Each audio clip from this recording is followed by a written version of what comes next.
The public education system, the birthplace of our country's future. Shouldn't this be one of our country's most important worries? Our biggest success? Public education has turned out to be one of the most neglected issues in the United States. But why? And there's just lack of funding. There's very little funding for education, and for example, teachers don't get paid enough. There's not a lot of funding for education nationwide. Funding of public education is our biggest challenge that we have. Funding is a huge issue in education as schools don't receive enough to be able to solve crucial issues. In fact, the public education system only receives 6.28% of the United States budget for discretionary spending. That's $70 billion out of $1.1 trillion.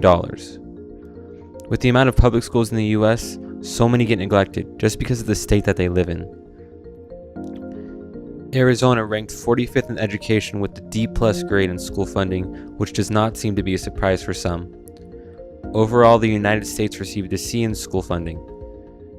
Even though Arizona has a lower grade than the US overall, they both stand even when it comes to K-12 achievement.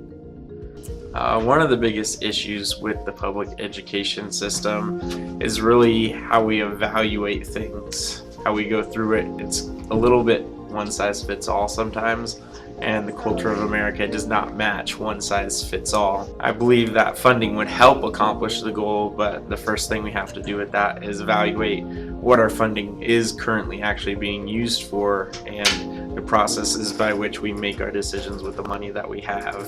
Funding is very helpful. It helps provide more equality and more equity in education and fill in some of those social economic gaps. A lot of that, though, I think has to do with how are we holding schools accountable. So what do schools such as Walden Grove need to improve on, and what are its strengths? This year, Walden Grove implemented a new math curriculum which many students believe are screwing them over.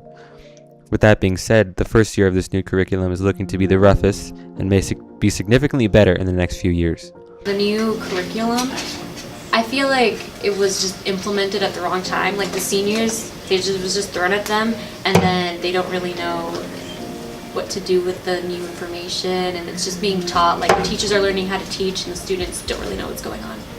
Definitely the math curriculum. Like I said, student and teacher interaction, and everything is group-wise. So if all the students don't understand something, then they would have to come in for another time, and yeah, the math curriculum is the weakest right now. Walden Grove students in particular still have a long way to go in my estimation as far as engaging in their own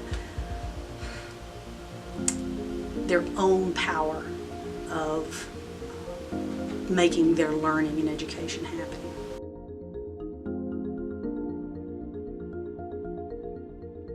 For instance, at Walden, you see the MYP list, and it's 3 packets of kids who have multiple D's and F's, and they clearly don't care not all of them, but most of them clearly don't care.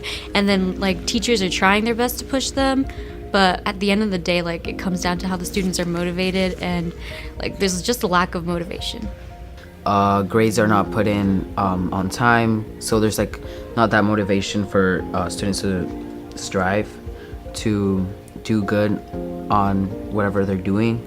The math curriculum is not where it should be. There's very little teacher to student interaction. Personally, I think that a lot of students at Walden aren't really motivated for the right reasons, or they're just not motivated at all.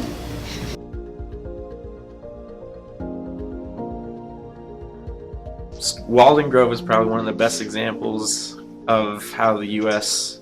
puts an emphasis on students' individual desires, personality, things like that. So the United States has a big issue with standardized things and individual learning skills, academic skills. But if you look at extracurriculars, individuality, what things a lot of U.S. kids actually value in our culture, we do a really good job of that. At Walden, I think we're a very welcoming place. We focus a lot on community and making sure that you guys all have a place that you feel like you fit in, or that you at least have an adult who you connect with. We try to make sure that you have a friend group that you can connect with. I think that's really helpful. And you can see that just because and teachers know names of students who aren't their students. And that's huge. You don't see that at other schools. Strengths that I see here at Walden is that we've got motivated teachers and we have motivated students that want to be here, specifically here at Walden Grove. And I think that Walden Grove being a draw for students and students wanting to stay here at Walden, that gives us kind of a common reason for being here. And that's a positive thing. And anytime we can, interject positivity into the learning environment, that's of course going to be a good thing. And I think that our pride that we take as Red Wolves in particular is a part of that. The culture that we've created here helps to, again, want us to be here, helps to want us to keep us here.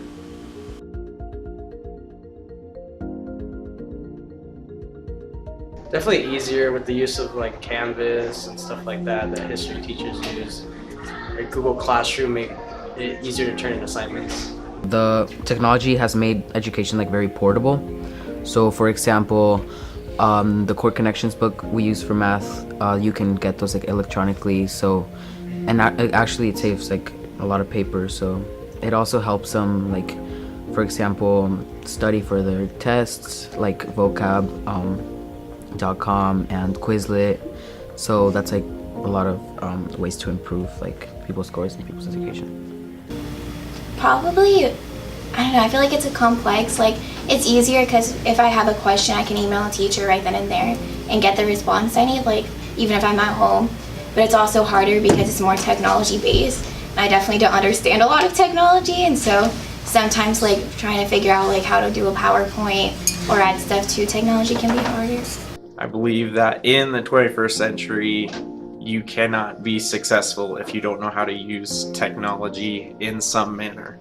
I think it has a very great effect on access to learning. If you hand someone a textbook and then you hand the kid next to them a computer, that there's going to be a notable difference in what they're able to do in a given amount of time. And so if you're only spending 55 minutes in a class period, then that access to technology will definitely impact the amount or the quality that you can learn in that given time. Well, there have been some compelling arguments made about the way that technology has actually decreased student learning. And in particular, how it has, not just with regards to students, but with regards to the modern human, how this ready access to information, this information at our fingertips, the fact that we carry a supercomputer in our back pockets, we have access to so much information, more information than we have ever had access to in our lives, that on the one hand, that seems like a really good thing. But on the other hand, there have been some compelling arguments and some compelling studies that have shown that because we have such ready access to information, that we are less likely to record and remember information that we come into contact with, because we know we can just go back to Google and look it up. And so I think it's had a tremendously detrimental effect, bad, horrible effect on what people actually know and remember. Technology has become a huge part of school culture, and without it, many students would not be able to survive a semester. With that being said, technology can make us forget things and weaken the strength of our brain due to the fact that we can go to the internet and find the answer in less than a minute. Clearly, many students believe that they lack the motivation to be stronger students, as well as they believe that teachers lack the motivation to be stronger teachers. So how can we fix this problem? How can we make everyone not hate school? And what steps need to be taken to ensure a uniform level of success throughout our nation? The public education system has so many flaws, and they cannot all be fixed together. We need to evaluate what change will have the biggest impact on our students and teachers. So that begs the question, what do we fail at most? Funding, encouraging success, teaching, motivating, or even controlling?